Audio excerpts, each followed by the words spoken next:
কেউ যদি দাঁড়ানো অবস্থায় রেগে যায় সে যেন বসে পড়ে, বসে থাকার পরেও যদি তার রাগ কমতে না চায় সে যেন শুয়ে পড়ে। তাহলে দাঁড়ানো অবস্থায় রাগ আসলে কি করবেন? বসা অবস্থায় রাগ আসলে, শোয়া অবস্থায় রাগ আসলে চোখ বন্ধ করে ঘুমায় যাবেন। রাগ আসবে আর সুবহানাল্লাহ কইবেন না? কত বড় ফিজিশিয়ান, কত বড় ডাক্তার আল্লাহ রাসূল সাল্লাল্লাহু আলাইহি ওয়াসাল্লাম। সুবহানাল্লাহ পড়েন। এর জন্য রাসূল পাক সাল্লাল্লাহু আলাইহি ওয়াসাল্লাম বলেছেন, বাড়ি থেকে যখন বের হবা তখন দোয়া পড়ো। তোমার প্রত্যেকটি পদক্ষেপ হয়তো মৃত্যুর কারণ হয়ে যেতে পারে, কিন্তু যদি তুমি আল্লাহর কাছে সাহায্য চেয়ে বলো তাওয়াক্কালতু আলাল্লাহ ওয়ালা হাওলা ওয়ালা কুওয়াতা ইল্লা বিল্লাহ, তুমি যখন এই করে ঘর থেকে বের হবা তোমাকে সেভ করা আল্লাহর জন্য আল্লাহ সুবহানাহু ওয়া তাআলা তার ফেরেশতার মাধ্যমে তোমাকে আল্লাহ সেভের ব্যবস্থা করবেন। বিশ্বব্যাপী আজকে ইসলামের গণজোয়ার, হাজার হাজার লোক কালিমা পড়ে মুসলমান হচ্ছে। গত কিছুদিন আগে আফ্রিকাতে এক লোক এক গ্রামের কয়েক হাজার মানুষকে এক ময়দানে দাঁড় করিয়ে একসাথে শাহাদাতের বাণী পাঠ করিয়ে মুসলমান বানায় ফেলছে। কোনদিন কোন বাচ্চারে মসজিদ থেকে বের করবেন না, খবরদার, আল্লাহ আপনারা জান্নাত থেকে বের করে দিবে। বাচ্চা যদি মসজিদে যায় বুঝাবেন, আহলান সাহলান বলবেন, সালাম দিবেন। জীবনটা তার এই তো শুরু। এখনই যদি মসজিদে আসে পাক্কা মুসল্লি। আপনি নামাজ ধরছেন কত বছর বয়সে? আপনি দাড়ি রাখা ধরছেন কত বছর বয়সে? দাঁড়িয়ে এই দেশের মানুষেরা রাখে যখন আর ব্লেড দিয়া কিছু করা যায় না, হয় ব্লেড ভাঙবে নয় গাল কাটবে।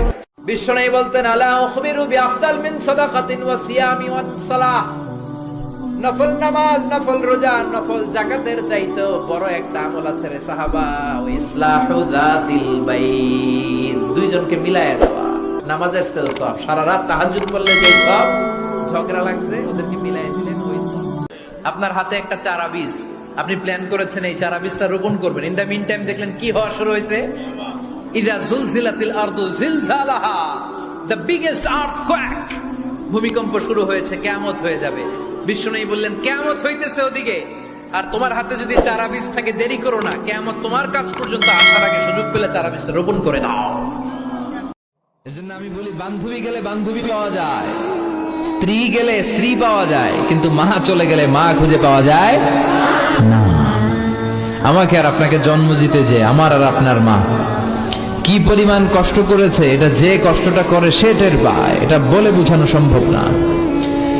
চিকিৎসা বিজ্ঞানীদের ভাষায় একজন সুস্থ মানুষ 45 ইউনিট পেইন, আপার একটা একক 45 ইউনিট পেইন সহ্য করতে পারে। ব্যথার তীব্রতা যদি এর চেয়ে বেশি হয় তাহলে হয় লোকটা বেহুশ হবে, নয় মরে যাবে।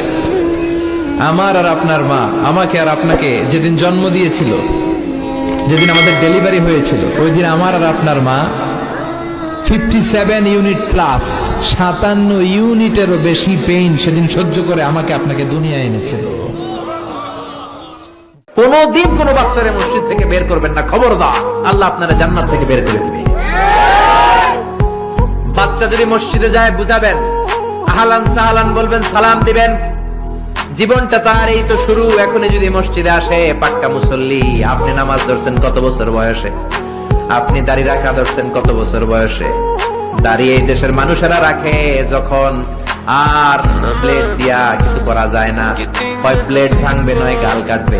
একটা দোয়া পড়বেন, আপনি 10 লক্ষ নেকি পাবেন ইনশাআল্লাহ। কত লক্ষ? 10 লক্ষ। দোয়াটা শিখাচ্ছি।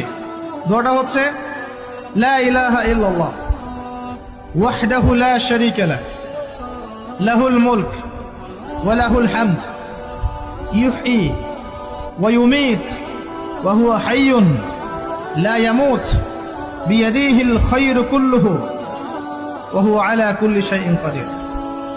একবার পড়লে 10 লক্ষ নেকি পাবেন।